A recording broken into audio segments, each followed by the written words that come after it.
Seit Monaten. Ich muss es loswerden, mein Führer. Seit Monaten habe ich Ihre Zerstörungsbefehle ausgesetzt.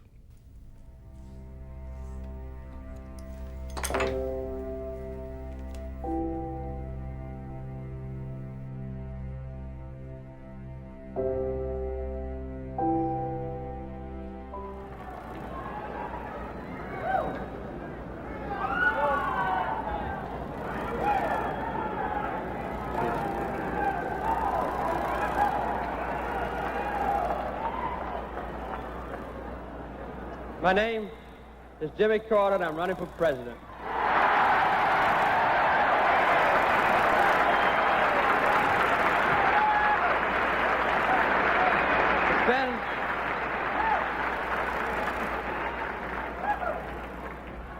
It's been a long time since I said those words the first time.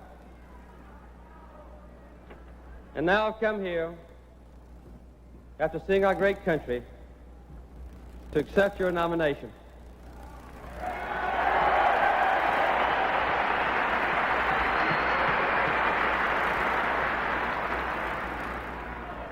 I accept it, in the words of John F. Kennedy, with a full and grateful heart, and with only one obligation: to devote every effort of body, mind, and spirit to lead our party back to victory and our nation back to greatness.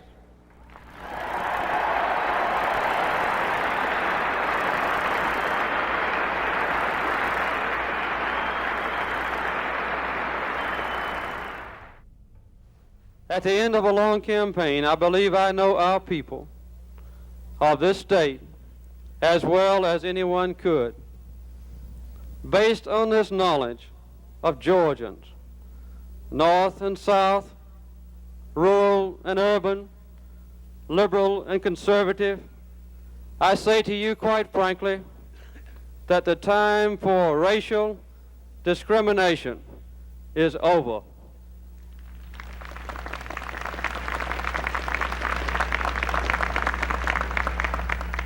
Our people have already made this major and difficult decision, but we cannot underestimate the challenge of hundreds of minor decisions yet to be made.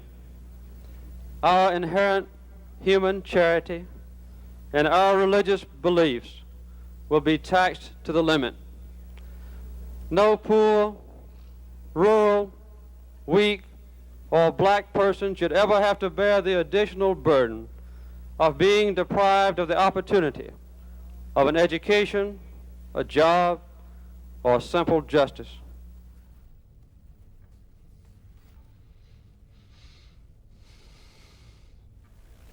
It's clear that the true problems of our nation are much deeper than gasoline lines or energy shortages, deeper even than inflation or recession.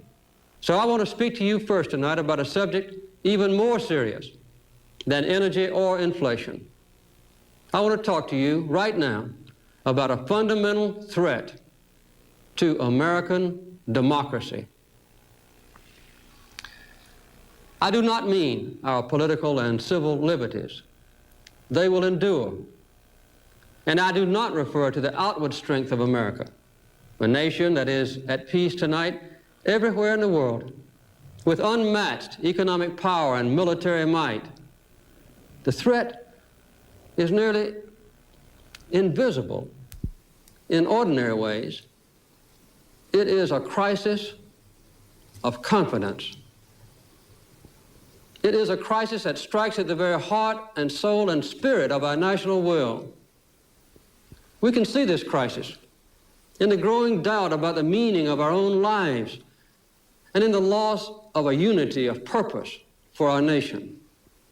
Our progress has been part of a living history of America, even the world. We always believed that we were part of a great movement of humanity itself called democracy, involved in the search for freedom. And that belief has always strengthened us in our purpose.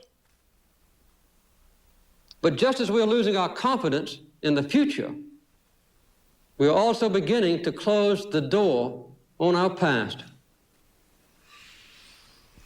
In a nation that was proud of hard work, strong families, close-knit communities, and our faith in God, too many of us now tend to worship self-indulgence and consumption. Human identity is no longer defined by what one does, but by what one owns. But we've discovered that owning things and consuming things does not satisfy our longing for meaning. It's now been 35 years since the first atomic bomb fell on Hiroshima. The great majority of the world's people cannot remember a time when the nuclear shadow did not hang over the earth.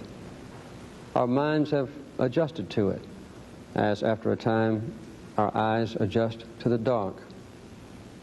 Yet the risk of a nuclear conflagration has not lessened.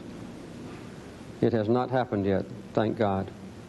But that can give us little comfort, for it only has to happen once. The danger is becoming greater. As the arsenals of the superpowers grow in size and sophistication, and as other governments, perhaps even in the future dozens of governments, acquire these weapons, it may only be a matter of time before madness, desperation, greed, or miscalculation lets loose this terrible force. In an all-out nuclear war, more destructive power than in all of World War II would be unleashed every second. During the long afternoon it would take for all the missiles and bombs to fall. A World War II every second. More people killed in the first few hours than in all the wars of history put together. The survivors, if any, would live in despair amid the poisoned ruins of a civilization that had committed suicide. National weakness, real or perceived, can tempt aggression and thus cause war. That's why the United States can never neglect its military strength. We must and we will remain strong. One of my favorite cartoons in the New Yorker is a little boy looking up at his father, and he says, "Daddy, when I grow up, I want to be a former president."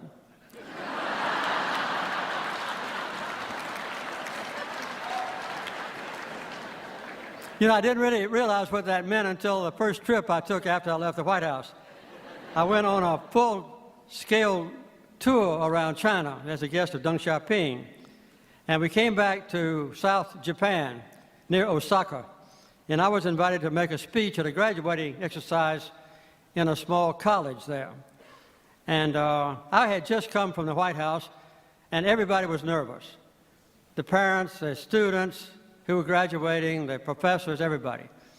And I knew it took a lot longer to say something in Japanese than it did in English. So I wanted to put them at ease, so I chose my shortest joke, not my funniest joke. And I told my joke, and the interpreter told it quicker than I did.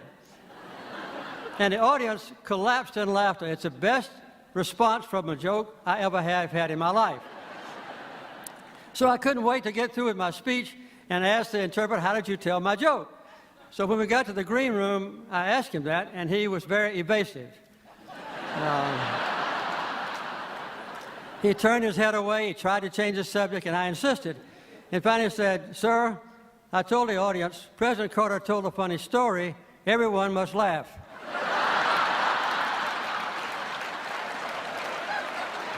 So you can see that there are some advantages in being a former president. One of them, obviously, is to come here tonight. At the beginning of this millennium, I was asked to discuss here in Oslo the greatest challenges that the world faces. Among all the possible choices, I decided that the most serious and universal problem is a growing chasm between the richest and poorest people on earth. It's interesting to note that citizens of the 10 wealthiest countries are now 75 times richer than those who live in the 10 poorest ones. And the separation is increasing every year, not only between nations, but within them. The results of this disparity are the root causes of most of the world's unresolved problems, including starvation, illiteracy, environmental degradation, violent conflict, and unnecessary illnesses that range from guinea worm to HIV and AIDS. Most work of the Carter Center is in remote villages in the poorest nations in Africa. And there I have witnessed the capacity of destitute people to persevere under heartbreaking conditions. I have come to admire their judgment and wisdom, their courage and faith, and their awesome accomplishments when given a chance to use their innate abilities. But tragically, in the industrialized world, there's a terrible absence of understanding or concern about those who are enduring lives of despair and hopelessness. We have not yet made the commitment to share with others an appreciable part of our excessive wealth. This is a necessary and potentially rewarding burden that we should all be willing to assume. Ladies and gentlemen, war may sometimes be a necessary evil, but no matter how necessary, it is always evil, never a good.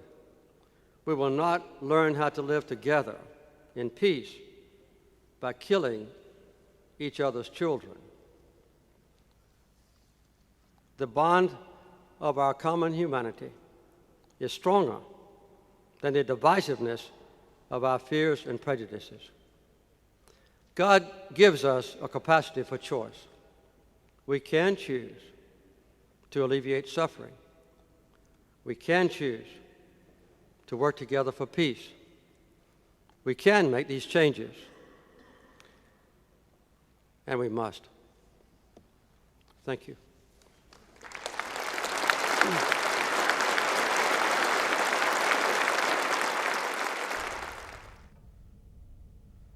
From the bottom of my heart, I want to express to you the gratitude I feel.